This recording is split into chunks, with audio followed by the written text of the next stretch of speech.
Has only just begun, and already we've seen at least 9 major stabbing incidents on our streets. My team has been working on a budget amendment where we would like to fund almost 1,000 police officers to deliver a targeted knife crime task force. And the way we do this is reduce the cost of your staff budget back to 2016 levels. That would give us the funding to do this. Now, would you encourage members of other groups, perhaps your own group in the Labour Party, perhaps the Conservatives, perhaps anybody, to second that amendment?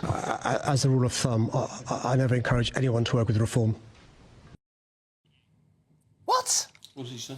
I mean, as a rule of thumb, I don't encourage anyone to work with reform, even when we're talking about kids dying on our streets. Unbelievable, that. I just, any case. And that was then compounded when Susan Hall asked a question about grooming gangs. And let's face it, if you don't know what a grooming gang is by now, then I don't know what rock you're living under, but it's not a nice place. And Sadiq Khan refused to acknowledge what a grooming gang even was. That also was equally shocking. Well, I've still got Mike Parry and Curtis Daly with me. Mike, what do you make of what you've just heard? Well, one day for Sadiq Khan, I'm sorry, I think he should have got the sack over that. Well, it's a complete rejection of our democratic process, isn't it? If you're supposed to be leading London, then surely you're supposed to work with every member of the London Assembly, and to single one out and say, as a rule of thumb, I don't work with you. Outrageous, utterly outrageous. But I intensely disapprove of Sadiq Khan and the way he's run London. As Alex there said, the numbers of people he employs has doubled since he got in 2016. His budget has doubled since 2016, but still we can't seem to find the money to introduce proper policies on the streets to stop children killing each other. And let's be absolutely clear here what it's all about. It's all about a lot of black children fighting other black children and killing them.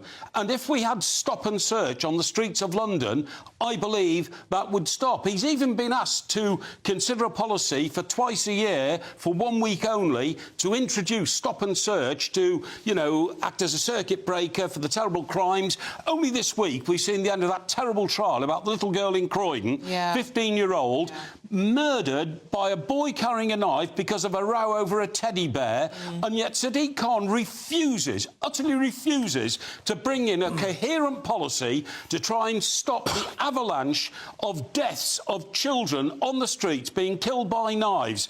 OK, supposing his view that stop and search is discriminatory, because that's what we believe he thinks. Well, introduce another policy, come up with something. Don't just sit around and every time a child gets murdered say, my thoughts are with the family. Yeah, which we hear a lot, isn't it? Thoughts and prayers with the family. I mean, Curtis, children will die because of that attitude. This is playing politics, like we've seen with the grooming gangs for a certain extent.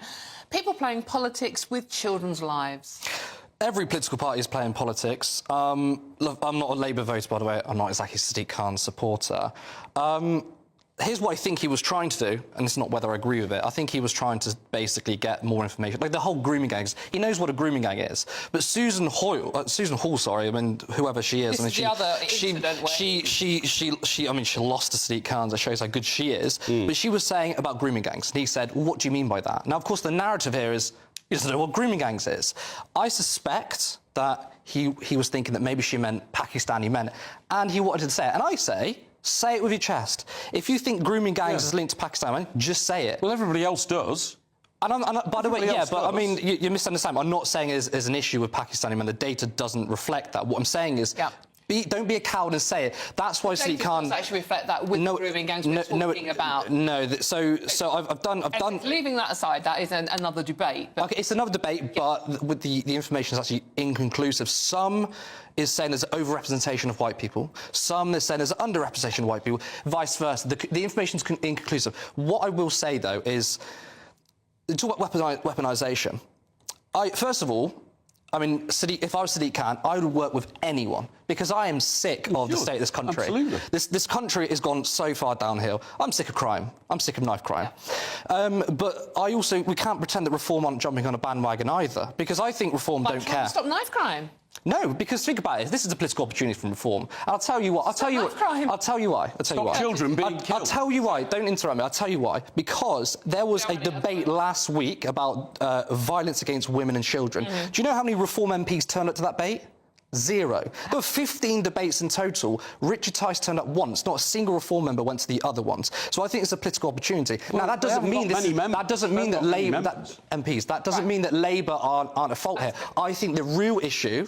Because you brought race into it. You said there's an issue of black on black violence. Yeah. The real issue is austerity. We've had years and years of school closures. We've had years and years of community centres closed down. These kids got nowhere else to go. Curtis, so we need a holistic policy rather than just looking at afterwards. Austerity, he's doubled his budget. I'm going to have to finish that one. Yeah. We have run out of time on. But it's a disaster all across the board, and every political party is Thank you very much. Okay. including this. I'm Dawn Leeson, the Stupid News. There's more coming up on today's show.